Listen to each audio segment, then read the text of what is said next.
नमस्कार साथीहरु, स्वागत छ तपाई सबैलाई मुभी मिररमा, जहाँ हामी कुरा गर्छौं फिल्मको गहिरो कुरा, रमाइलो कुरा र कहिलेकाहीँ डर लाग्दा कुरा पनि। आज कुरा गरौं एउटा फिल्मको जसले हँसाउँछ पनि, डराउँछ पनि अनि सोच्छ पनि बाध्य बनाउँछ, जसको नाम हो थामा, जुन भर्खरै रिलिज भएको छ। तर साथीहरु, यो थामा सुन्दा लाग्छ कि कुनै गाउँको हजुरआमाको नाम होला। Happy Diwali Kuku, happy Diwali Kuku, happy Diwali. तर होइन, यो फिल्म हो मेड इन म्याड युनिभर्स को नयाँ धमाका। फिल्मको मुख्य पात्र छन् आयुष्मान खुराना, जो एउटा सानो शहरको पत्रकार हुन्। अब हाम्रो पत्रकार साहबलाई एडभेन्चरको शौक त यस्तो कि घरमा आमाले भन्छन्, बाबु जाऊ धनिया किनेर ल्याऊ, कमर दुखेको छ। तर साथीले भन्यो, होइन, म जंगलमा ट्रेकिङमा जान्छु। बस 500 किलोमिटर टाढा गएर पहाड चढ्न तयार। पहाड चढेपछि एउटा ठूलो जंगल आउँछ र त्यही ट्रेकिङमा अचानक एउटा भालु हमला गर्छ। तर यहाँ ट्विस्ट छ, उनलाई बचाउँछिन् रश्मिका मन्दना,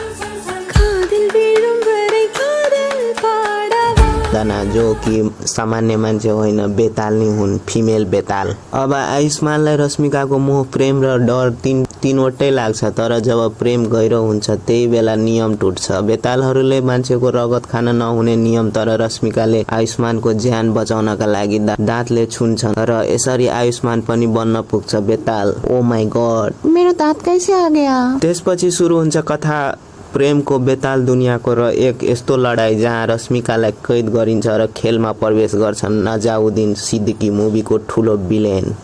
चुप, आप बीच में नहीं बोलेगा। बाप का, दादा का, भाई का, सबका बदला लेगा तेरा फैजल।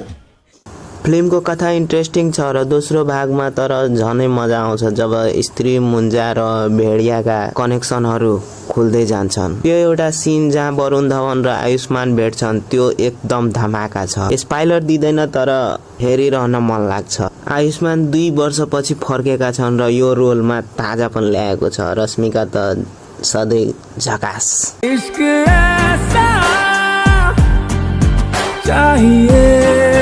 नजाउद्दिनले फेरि आफ्नो खतरनाक अंदाजमा धमाका पर्फर्मेन्स दिएका छन्। परेश रावल र पञ्चायतका फैजल मलिकले पनि आवाजको टाइमिङले फिल्ममा जान हालिएको छ। भिएफएक्स पनि यसपटक राम्रै स्तरको छ, खास गरी बेताल वर्ल्डका सिनहरू एकदम आकर्षक। अब कुरा गरौँ म्युजिकको यस युनिभर्सको अघिल्लो फिल्महरूमा जस्तै स्त्री मुन्जा भेडिया सङ सुन्दा नै गुनगुनाउन मन लाग्थ्यो। तर आमामा त्यस्तो हिट नम्बर छैन, हेरिरहँदा ठिक लाग्छ तर कानमा बस्छ। कमेडी पनि केही ठाउँमा चल्दैन, केही जोक फ्ल्याट लाग्छ, तर जहाँ अभिषेक बनजी देखिन्छन् त्यहाँ हाँसो पक्कै आउँछ। थामा कुनै मास्टरपिस होइन, तर फुल टाइम पास फिल्म हो। कहिले डर, कहिले हाँसो, कहिले लभ, सबैको मिक्सअप हो। यो फिल्म फ्यामिली फ्रेन्ड सबैसँग हेर्न सकिन्छ। It's okay. साथीहरु, तपाईले थामा हेर्नुभयो कि नै? मुभी कस्तो लाग्यो कमेन्ट गर्नुहोला र यस्तो रमाइलो मुभी रिभ्यूको लागि मुभी मिररलाई सब्स्क्राइब गर्नुहोस् र साथै लाइक शेयर पनि गरिदिनु होला। धन्यवाद, बाइ।